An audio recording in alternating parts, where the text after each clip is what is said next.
not a film head. I became a music and TV addict at a young age. I don't know if you never ever thought that people who are inside television are people you should be like. Well, anyways, I have PMD joining us this morning. The movie industry has a promising Bayelsa-born filmmaker who's making his mark. Not too long ago, we had the actress in Bayelsa State on a masterclass, and she said, there's someone we're overlooking. That's, of course, that's a Ketencho.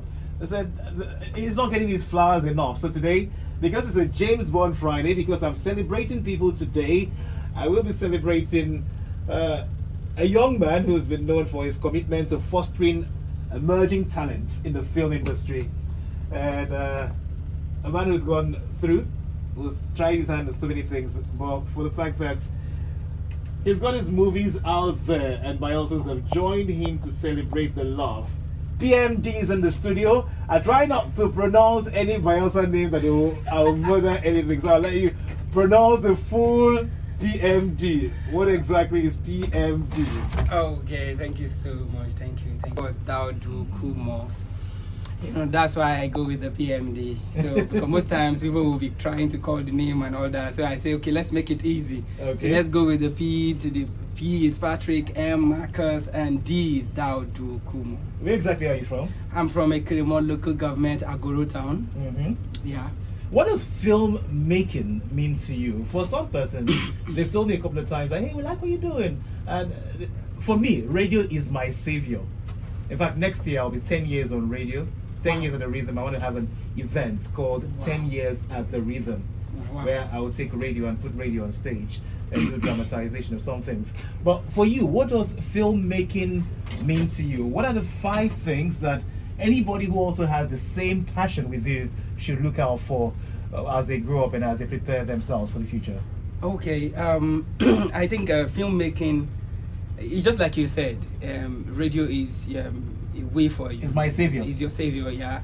Filmmaking is actually a savior for me because first and foremost, as a child growing up, I saw these movies. I hawk movies in the communities way back 2000, you know, hawk those cassettes so you can watch movies for free in the film halls. You know, so in that process, while I was watching these movies, I got so passionate and, you know, connected to the movies, and I told myself, as then, you know, far back 2002 thereabout, I told myself as a kid that I am going to make film, and I am going to be telling this story with the big people I know then. You know, so coming to see the way situations are, you know, God just has a way of playing out things, you know. So I came to Bayelsa, like I came to Yenagoa City, and from there went to church, and before I found myself, I was acting in church, you know. Then from there, boom, we started doing it. But I kind of found my way. I found my way into telling stories the way I do today because of the likes of Kola Falayo. Now, specifically, I love the pattern. I called him a mentor, not because of any other thing, but because of the fact that he tells Yoruba stories. And he's one of those outstanding persons who tell the Yoruba story till today. I think the first person to even put a Yoruba speaking movie all through on Netflix that was recognized globally, which made everybody now tells the Yoruba speaking movies right now. You know, so when I saw these things, I was like, man, I need to tell stories because the Ijaws are lacking our stories to be told. We don't tell our stories. If you go out there, you explain and you introduce yourself over and over for people to recognize that you are from a place. Yeah, really? Yeah. You have to explain. There are some kind of international interviews that I had. I have to explain. They don't even know how to pronounce the name Bayelsa. So I have to pronounce it, spell it for them to now pronounce it. Yeah. So I told myself that, okay, can we tell our stories? Our stories are actually going out because I cannot speak Ijaw fluently the way my mom would do. That means the Ijaw is also going.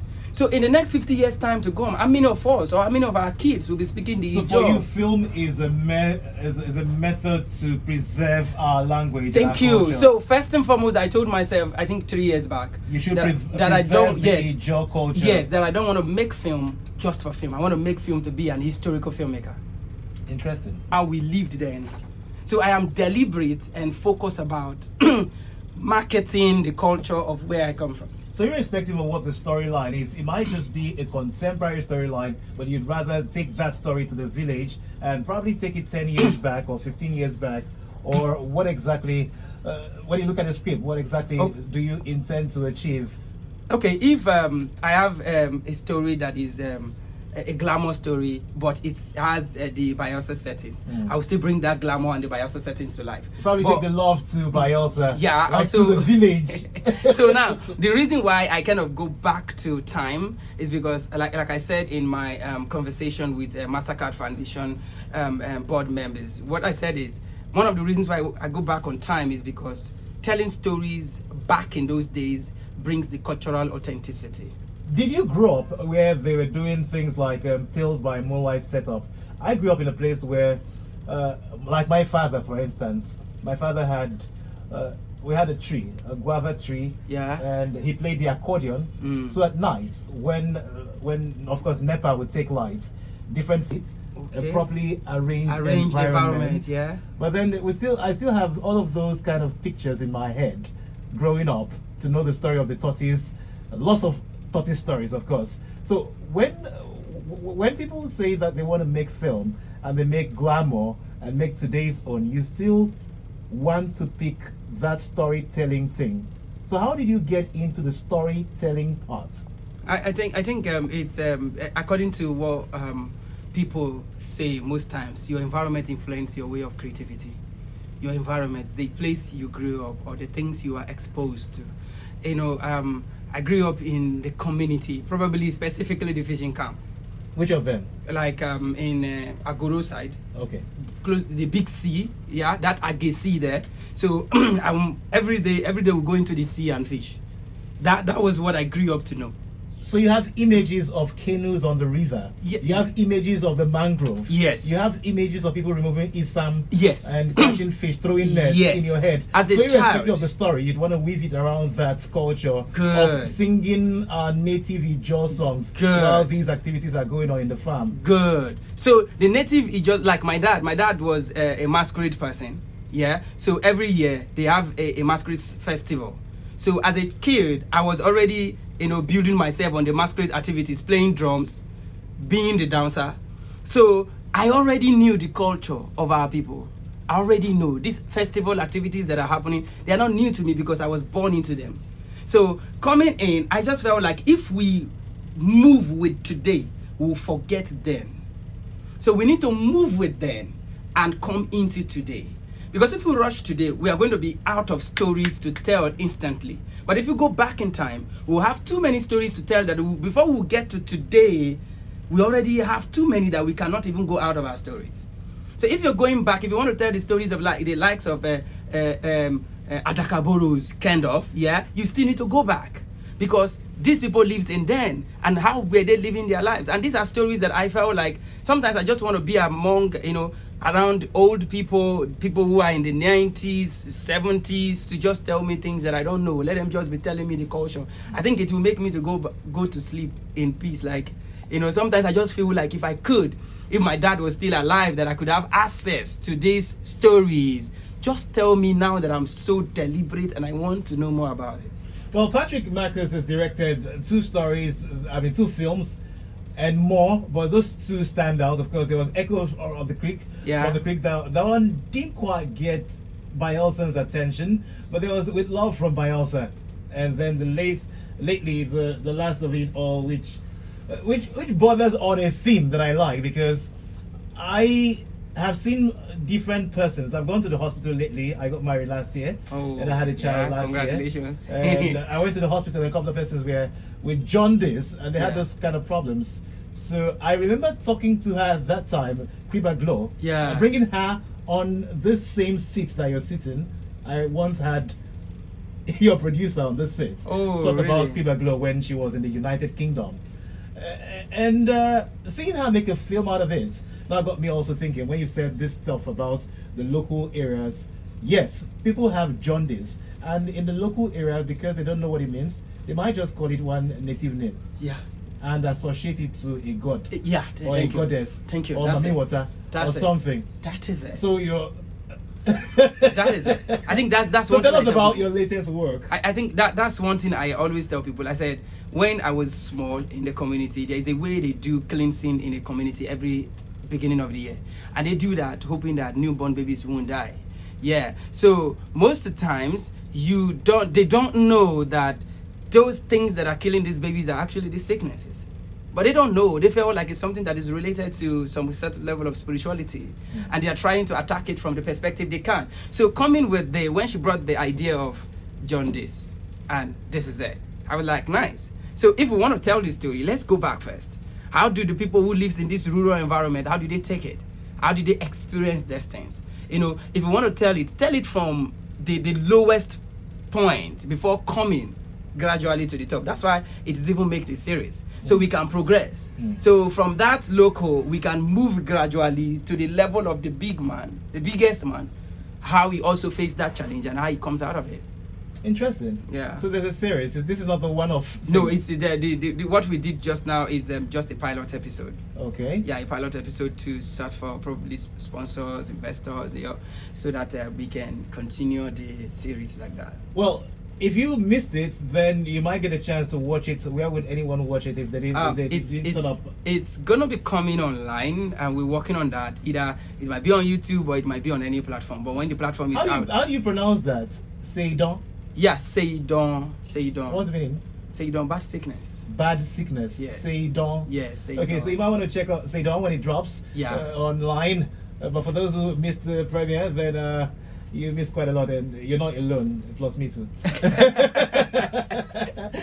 Anyways, going forward, there are lots of persons who want to do film. There are people who write. There are people who want to tell their stories. Yeah. And they would always say, nobody they support us for Bayelsa. I get that, especially with the musicians. Hey, Willie. Nobody they invest for Bayelsa. Nobody they do that and all that. So how did you jump or rise above all of these nobody they support you to get to Kunle Afolayan, to go through the studies, and then to start making your own films? On that, I think I started making films some years back. I started as an actor, but I discovered that if you're passionate about something, you don't actually need somebody.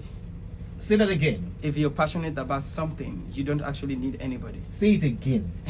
Like I said before, I find out that if you're passionate about something, you don't need anybody. I have to make you say it 3 times so they will sink. Okay. If you don't need anybody, why would you say you don't need anybody? You don't need anybody. Now, first and foremost, look at it. I discovered that I need to make a film. And for me to make a film, I discovered that I need a lot of people to make a film. Now, in that process, my first film that I tried to make, which is titled A Brown Collar, it didn't come to the limelight because I needed people to make it work for me. Now, I needed an editor to do it for me, but at that point, I couldn't have the resources to pay the editor to do it. Now, if I want to lay on the fact that I do not have the money, I would not do it. So I went online and began to learn how to edit.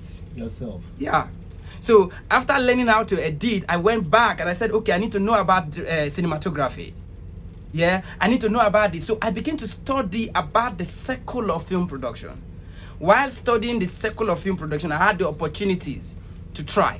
Yeah. So what I did was, when you see one thing, there's something they teach us in filmmaking, in the business of filmmaking. They say you collaborate with people who have the opposite craft of what you have. You don't collaborate with people who are on the same space or the same strength with you. Yeah. So if, for instance, you are a director, you collaborate with a cinematographer. So I have a friend that is called Rico Ziwale. Now he's a cinematographer. So I said, bro, Alpha, I want to do something. Can you do the cinematography work? Yeah. So if Rico could carry the camera, then I direct my work. I come back home and I edit my work. Yeah. So I literally don't need everybody to give me money to do it. And first, I wanted to make an impression that we can do this thing and bring the business part of it to life, where everybody gives you that experience. When you talk about sponsoring people in Bayelsa State, everybody tells you, so person came, we give them money, they did nothing. So person came, we give them money, they did nothing. So I don't want to be part of those people they said they give money and did nothing. So I said, let me do mine, do it with what I have. So I could tell you that some years back, when I started making film, I was doing plumbing job.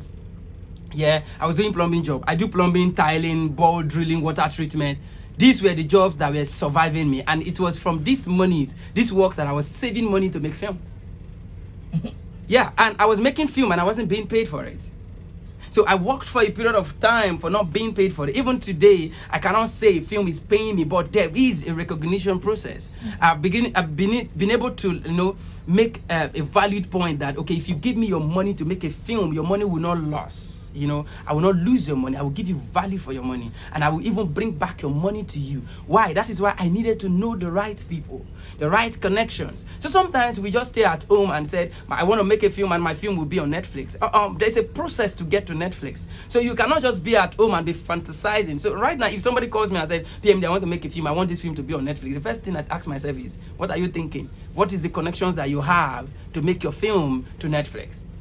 So for me, I think you have to work on yourself to the point that people who needs to support you will not reject you, but they will work to even come close to you to support you, because they see that if they put their money on you, that money will come back to them, because everybody has interest.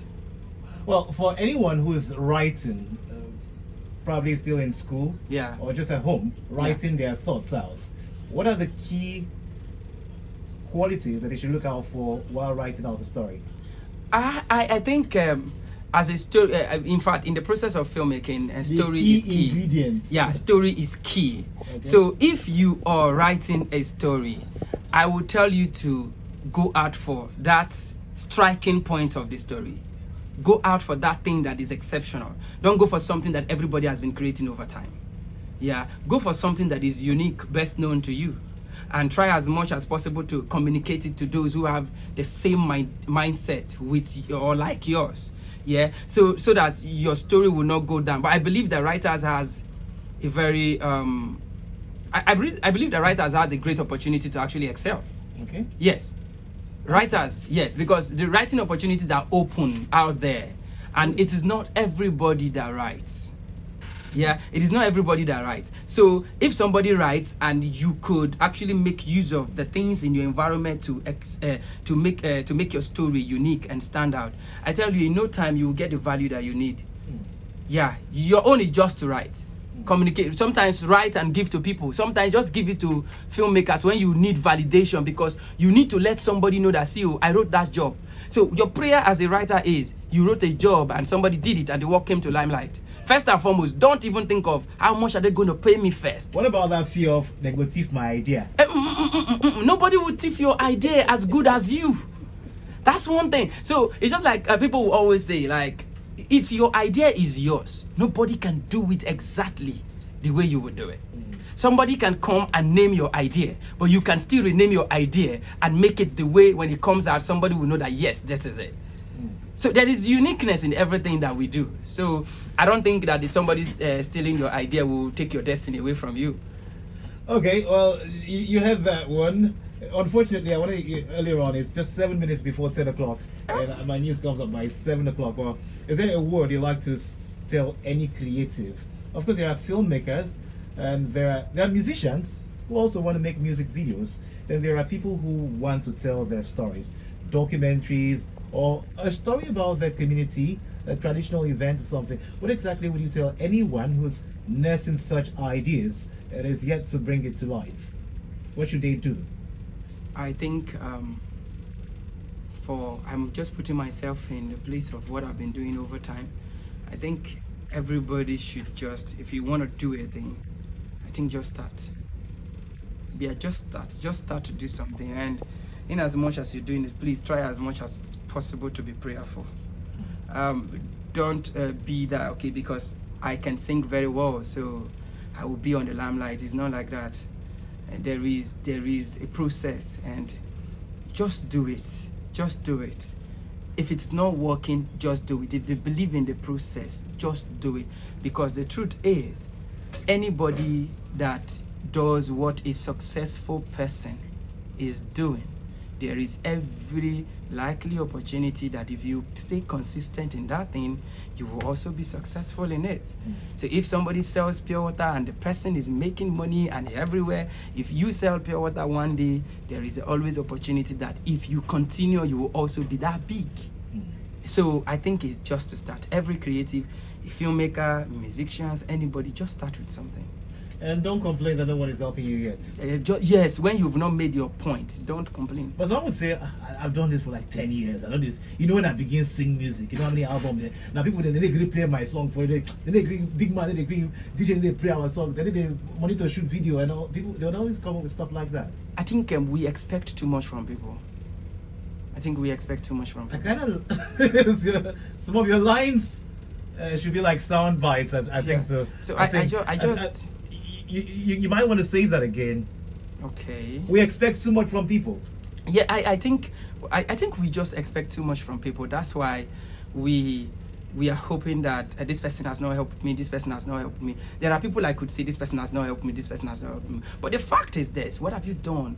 As in, I feel like people have done a lot, and they say that, for instance, in the entertainment industry, you need plenty money. Whether it's filmmaking or music, you need it. And as such, anybody who don't climb up small, like Timaya don't climb up. I used to carry one musician for body now. Like you now, after now they start saying, PMD, you supposed to carry me now along.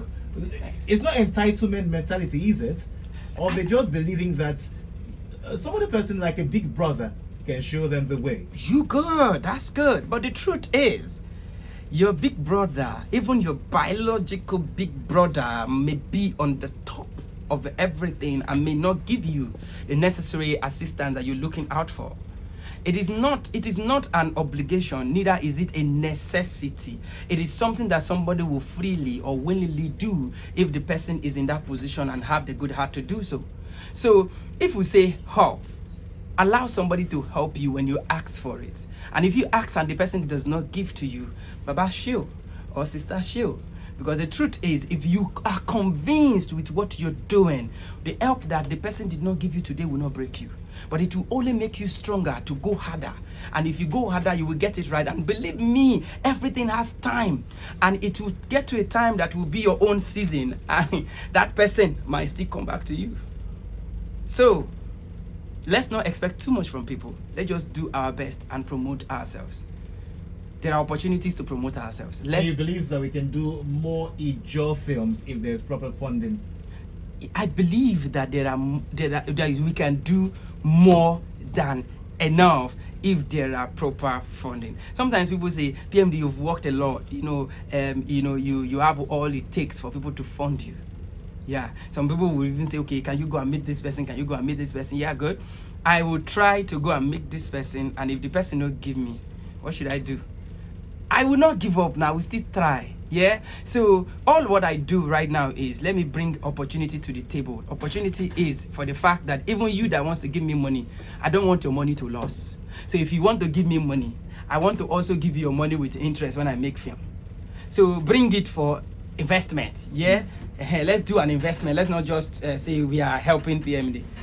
We are helping ourselves to tell a story, which in the process we are going to make money in the process. Yes, because entertainment has too much of money. Entertainment has too much of money that people can take advantage of. It has too much. I went to Africa International Film Festival. When I got there, I discovered that a lot of opportunities, there are billions in the space, even in banks, that are made for entertainers that are only in the space of Lagos. Trust me. Now, these monies are not coming to the States because the States probably do not look at these monies. These are soft loans. Just imagine that in a bank of industry, they are telling you that we can give you 30 million naira to do a film to pay back in 10 years time. Soft loan. Interesting. Check it out now. We're pressed for time. That's rather unfortunate. But I've been talking with Patrick Marcus Dauduokumor, commonly known as PMD, a notable Nigerian filmmaker, director of the acclaimed movie With Love from Bielsa. And it's a pleasure having you join us on the Morning Drive. So, James on Friday, and we're celebrating you today. Thank you very much. All right.